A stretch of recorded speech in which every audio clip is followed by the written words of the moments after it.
Welcome. It's great to have you here today. There's so many ways to approach creating media, video games, and artwork.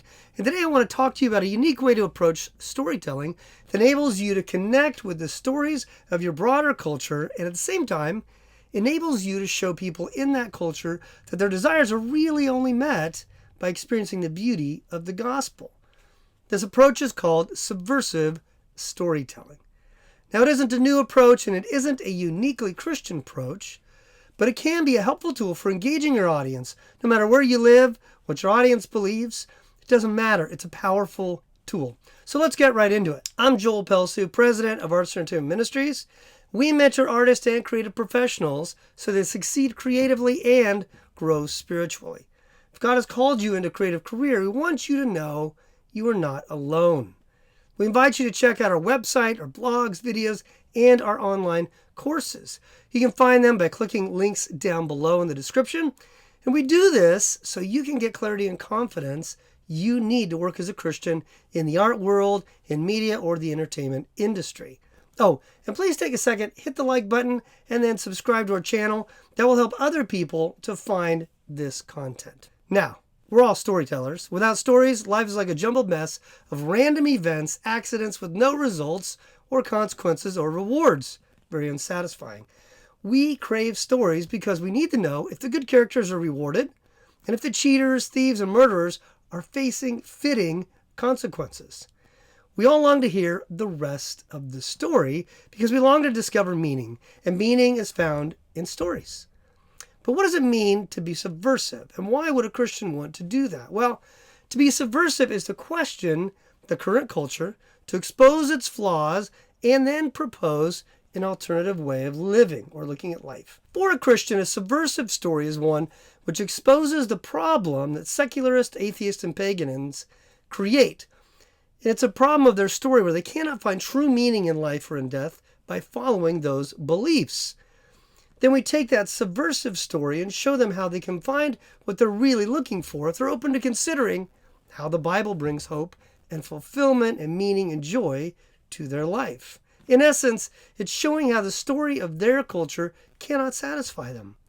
And in fact, the only story that will truly satisfy them is the story of a God who created the world, who redeems his people, as well as all of creation. This is the God who can make them whole. He can give them beauty and peace. We cannot find real, true peace, satisfaction, or joy anywhere else. Subversive stories can be present in novels, TV shows, video games, or even fine art. Each type of art, of course, has its own unique ability to expose the foolishness of the age and to point people to Jesus. So let me give you 3 basic steps for creating a subversive story. First is entering into the narrative of your culture or your audience.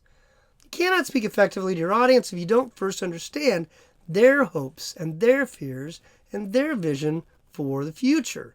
The better you can resonate with their experience of life today in context of their ambition and dreams for the future, the more you can demonstrate that you understand them. Just as Jesus approached each individual in light of their unique background and experience, so we should start by connecting with our audience, demonstrating compassion for their place in life and their unique viewpoint. Second is retelling the narrative.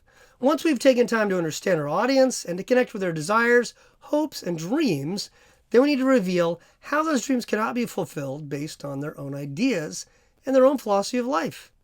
Though their aspirations may be noble and their dreams wonderful, if they're not based on truth, they'll never achieve those dreams.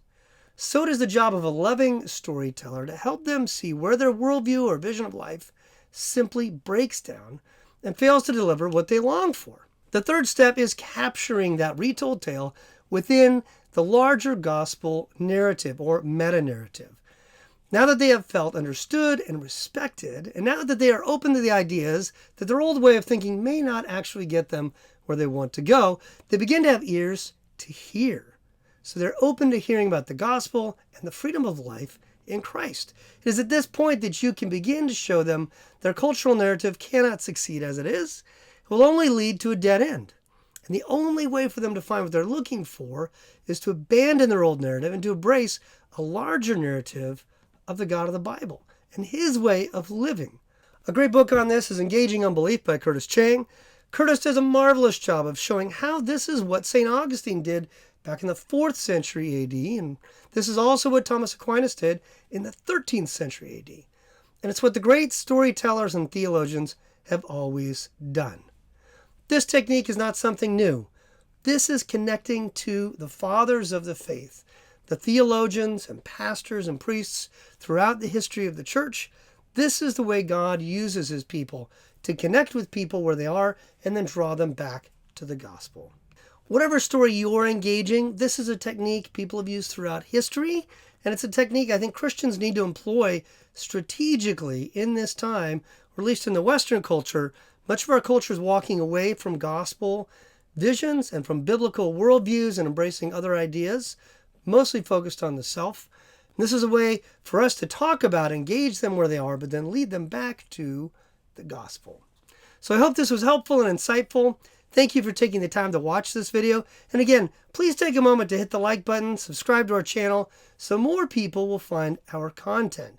As always, check the links down below, subscribe to our emails, learn about our online courses, and as always, place comments or questions down below, and I look forward to continuing the conversation. God bless.